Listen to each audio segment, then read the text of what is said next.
जय शिव गोरक्ष। प्रिय श्रोताओ, आप सुन रहे हैं वाल्मीकि रामायण और आज आप सुनेंगे वाल्मीकि रामायण का भाग 182 तथा उत्तरकांड का भाग 42। कल आपने सुना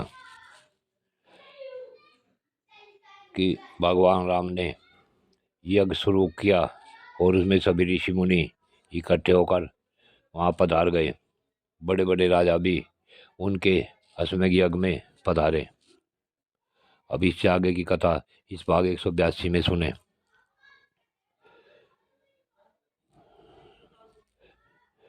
जब यह अद्भुत यज्ञ चालू हुआ उस समय भगवान वाल्मीकि मुनि अपने शिष्यों के साथ उसमें शीघ्रतापूर्वक पधारे। राजा श्री राम तथा वह शंकर महात्मा मुनियों द्वारा भली भांति पूजित एवं सम्मानित हो महातेजस्वी आत्मज्ञानी वाल्मीकि मुनि से बड़े सुख के से वहाँ निवास किया। उन्होंने अपने अष्टपुरुष दो शिष्यों से कहा, तुम दोनों भाई एकाग्रचित हो, सब और घूम घूम फिरकर बड़े आनंद के साथ संपूर्ण रामायण काव्य का गान करो। मैंने पहले भिन्न भिन्न संख्या वाले श्लोकों से युक्त रामायण काव्य में सर्गों का जिस तरह तुम्हें उपदेश दिया है उसी के अनुसार प्रतिदिन 20-20 सर्गों का मधुर स्वर से गान करना। धन की इच्छा से थोड़ा सा भी लोभ न करना। आश्रम में रहकर फल फूल भोजन करने वाले वनवासियों को धन से क्या काम। यदि रघुनाथ जी पूछे, बच्चों तुम दोनों किसके पुत्र हो, तो तुम दोनों इतना ही कहना कि महाराज हम तो महर्षि वाल्मीकि के शिष्य हैं। आरंभ से ही इस काव्य का गान करना चाहिए। तुम लोग ऐसा कोई बर्ताव न करना जिससे राजा का अपमान हो, क्योंकि राजा धर्म की दृष्टि से संपूर्ण प्राणियों का पिता होता है। इस तरह बहुत कुछ आदेश देकर वरुण के पुत्र परम उदार महामुनि वाल्मीकि चुप हो गए। मुनि के इस प्रकार आदेश देने पर मित्रेश कुमारी सीता कह, दोनों शत्रुघ्न पुत्र बहुत अच्छा, हम ऐसा ही करेंगे, ये कहकर वहां से चल दिए। रात बीतने पर जब सवेरा हुआ तब स्नान ध्यान से पूर्ण हो होम कार्य पूरा करके वे दोनों भाई ऋषि के बताए अनुसार वहां संपूर्ण रामायण का गान करने लगे। बहुसंख्यक परमाणु ध्वनि परिच्छेद के साधनभूत द्रुत मद और विलंबित इन तीनों की आवृत्तियों अथवा सप्तविज स्वरों के भेद की सिद्धि के लिए बने हुए स्थानों से बंधा और वीणा की लय से मिलता हुआ उन दोनों बालकों का वह मधुर गान सुनकर श्री रामचंद्र जी को बड़ा कौतूहल हुआ।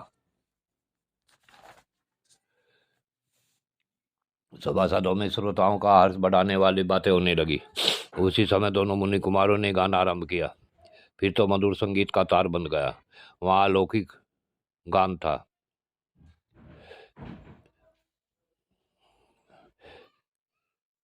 श्रोता मुग्ध होकर सुनने लगे। किसी को तृप्ति नहीं होती थी। वे सब एकाग्रचित हो परस्पर इस प्रकार कहने लगे, इन दोनों कुमारों की आकृति श्री रामचंद्र से बिल्कुल मिलती जुलती है। ये बिंब से प्रकट हुए प्रतिबिंब के समान जान पड़ते हैं। यदि इनके सिर पर जटा न होती और ये बलकल न पहने होते तो हमें श्री रामचंद्र जी में तथा गान करने वाले इन दोनों कुमारों में कोई अंतर नहीं दिखाई देता। नगर और जनपद में निवास करने वाले मनुष्य जब इस प्रकार बातें कर रहे थे उसी समय नारद जी के द्वारा प्रदर्शित प्रथम सर्ग मूल रामायण का आरंभ से गान प्रारंभ हुआ। वहां से लेकर 20 सर्गों तक का उन्होंने गान किया। तत्पश्चात अपराह्न का समय हो गया। उतनी देर में 20 सर्गों का गान सुनकर भ्रात वत्सल श्री रघुनाथ जी ने भाई भरत से 1000 मुद्राएं स्वर्ण मुद्राएं पुरस्कार के रूप में शीघ्र प्रदान करो। इसके सिवा यदि और किसी वस्तु के लिए इनकी इच्छा हो तो उसे भी शीघ्र दे दो। आज्ञा पाकर भरत शीघ्र ही उन दोनों बालकों को अलग अलग स्वर्ण मुद्राएं देने लगे, किंतु उन दिए जाते समय स्वर्ण को कुछ और लाभ ने नहीं ग्रहण किया। वे दोनों महामनुष्य बंधु विस्मित होकर बोले, इस धन की क्या आवश्यकता है, हम वनवासी हैं, जंगली फल मूल से जीवन निर्वाह करते हैं, सोने चांदी वन में ले जाकर हम क्या करेंगे। उनके ऐसा कहने सब श्रोताओं के मन में बड़ा कौतूहल हुआ। श्रोता और श्री राम सभी आश्चर्यचकित हो गए।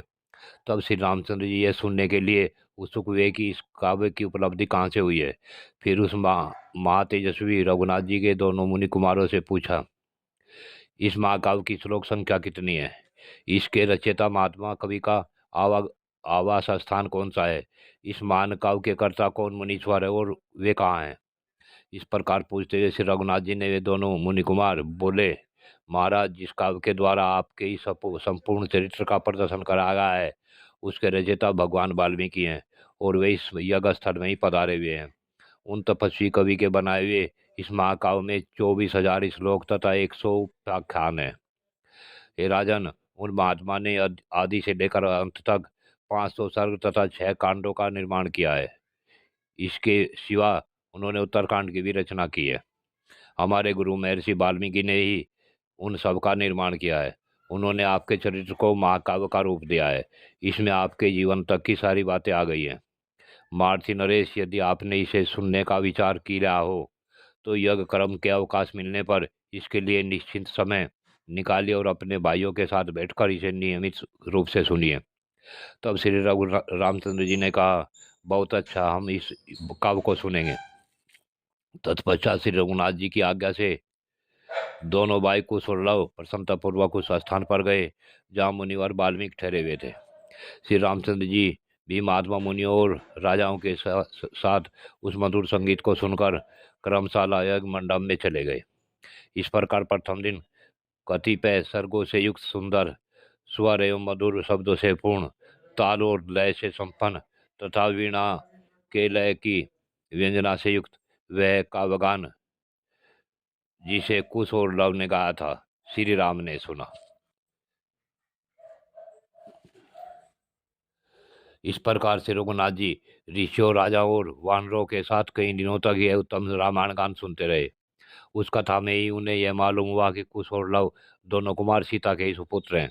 यह जानकर सभा के बीच में बैठे श्री रामचंद्र जी ने शुद्ध आचार विचार वाले दूतों को बुलाया और अपनी बुद्धि से विचार कर कहा, तुम लोग यहाँ से भगवान वाल्मीकि मुनि के पास जाओ और उनसे मेरा यह संदेश कहो। यदि सीता का चरित्र शुद्ध है और यदि उनमें किसी तरह का पाप नहीं है तो वे आप महामुनि की अनुमति लें, यहाँ आकर जन समुदाय को अपनी शुद्धता प्रमाणित करें। तुम इस विषय में महर्षि वाल्मीकि तथा सीता के भी हार्दिक अभिप्राय को जानकर शीघ्र मुझे सूचित करो कि क्या वे यहाँ आकर अपनी शुद्धता का विश्वास दिलाना चाहती हैं। कल सवेरे मिथिलेश कुमारी जानकी बड़ी सभा में आवे और मेरा कलंक दूर करने के लिए शपथ करे। श्री रघुनाथ जी का यह अत्यंत अद्भुत वचन सुन दूत उस बाड़े में गए जहाँ मुनिवर वाल्मीकि विराजमान थे। महात्मा वाल्मीकि अमित तेजस्वी थे और अपने तेज से अग्नि के समान प्रज्वलित हो रहे थे। उन दूतों ने उन्हें प्रणाम करके श्री रामचंद्र जी के वचन मधुर और कोमल शब्दों में कह सुनाए। उन दूतों की यह बात सुन और श्री राम के हार्दिक अभिप्राय को समझकर वे माते मुनि इस प्रकार बोले, ऐसा ही होगा, तुम लोगों का भला हो। श्री रघुनाथ जी की जो आज्ञा देते हैं सीता वही करेगी, क्योंकि पति स्त्री के लिए देवता है। मुनि का ऐसा कहने पर सब राजदूत माँ तेजस्वी श्री रघुनाथ जी के पास लौट आए और उन्होंने मुनि की कही हुई सारी बातें जो गीतों कह सुनाई। महात्मा वाल्मीकि की बातें सुनकर श्री रघुनाथ जी को बड़ी प्रसन्नता हुई और उन्होंने वहां आए हुए ऋषियों तथा राजाओं से कहा, आप सब पूज्यपाद मुनि शिष्यों सहित सभा में पधारे। सेवकों सहित राजा लोग भी उपस्थित हो तथा दूसरा भी जो कोई सीता के शपथ सुनना चाहता हो वह आ जाए। इस प्रकार सब लोग एकत्र होकर सीता जी का शपथ ग्रहण देखें। प्रिय श्रोताओं, आज की कथा यहीं पूर्ण होती है। आगे कथा अगले भाग में। जय शिव गोरक्ष।